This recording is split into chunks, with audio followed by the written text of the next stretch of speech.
আমরা বাঙালিরা যত মজার মজার খাবারই খাই না কেন, এই খাবারের উপরে আমার মনে হয় কোনো খাবারই হয় না, এত ভালো লাগে। আর আমার মনে হয় সবারই পছন্দ।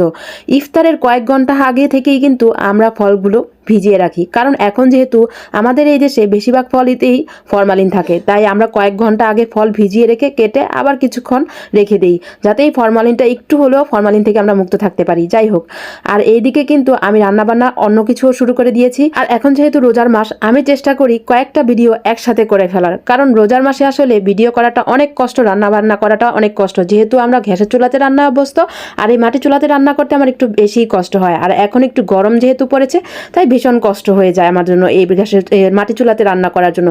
তো এইদিকে আজকে আমি এই ছোট ছোট যে মাছগুলো, এগুলো আমি ভেজে নিব, একদম ব্রাউন কালার করে ভেজে নিব। আপনাদের কাছে একটি অনুরোধ, আমি এত কষ্ট করে ভিডিও করি, সবাই অবশ্যই একটি সাবস্ক্রাইব করে দিবেন আমার চ্যানেলটিতে, অবশ্যই আমার পেজটি একটি লাইক দিয়ে তারপর কমেন্ট করবেন, আর পেজটিতে অবশ্যই ফলো দিবেন। তো এদিকে এই তো আমি মাছগুলো ভালো করে এখন হলুদ মরিচের গুঁড়ো, একটু আদা রসুন বাটা আর একটু লবণ দিয়ে মেখে নিয়ে অনেকক্ষণ রেখে দিয়েছিলাম, তারপর চুলা ধরিয়ে এখন আমি মাছগুলো লাল লাল করে ভেজে নিব। এবার খাবারগুলো আমার অনেকদিন যাবৎ খেতে ইচ্ছে করছিল, তাই আমি এই খাবারগুলো এখন রেডি করে নিচ্ছি। তো অনেকদিন যাবৎ যেহেতু খেতে ইচ্ছে করছিল, অনেক ভালো লাগে, বিশেষ করে পান্তা পাট্টা হলে কিন্তু আমার কাছে অনেক ভালো লাগে। আমি জানি অনেকেরই কিন্তু এমন খাবার অনেক পছন্দ। মাছগুলো খুব সুন্দর করেই ভাজা হয়েছে, আর এই মাছগুলো ভাজতে গিয়ে কিন্তু আশেপাশে এত তেল ছিটে যাচ্ছিল, মানে এই যে আশেপাশে দেখেন কি অবস্থা। চুলাটাও কিন্তু মাছটা ভাজতে গেলে অনেক সময় নষ্ট হয়ে যায়, কিছু করার নাই, কষ্ট তো করতেই হবে। আর মাছ ভাজতে গেলে একটু তেল তো ছিটেই যাবে, এটাই স্বাভাবিক। আর এই তো এখন মাছটা ভাজা হয়ে গিয়েছে। আজকে কিন্তু তেমন দেরি হয়নি, খুব তাড়াতাড়ি সব কিছু হয়ে গিয়েছে। আমি পাশাপাশি চেষ্টা করি এক রান্নার মাঝে পাশাপাশি আরেক রান্নাও করে ফেলার, আরেক ভিডিও করে ফেলার।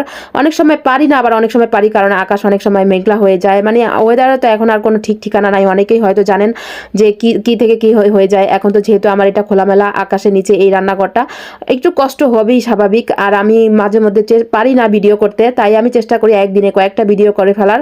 তো এই তো এখন আলু ভর্তা বানিয়ে নিচ্ছি, আর আলু ভর্তাটা কিন্তু ভীষণ ভালো লাগে, আমি জানি অনেকেরই অনেক পছন্দ, আমার কাছেও ভীষণ ভালো লাগে।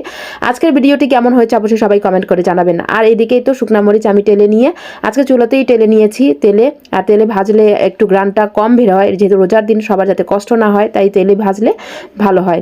তো খাঁটি সরষের তেল দিয়ে এই আলু ভর্তাটি কিন্তু ভীষণ রকমের মজা, আর আলু ভর্তাটার কালারটা কিন্তু অনেক ভালো হয়েছে। আমি যে এখন ভিডিও এডিট করছি, আমার এখনই মনে হচ্ছে যে আমি আবার খাই।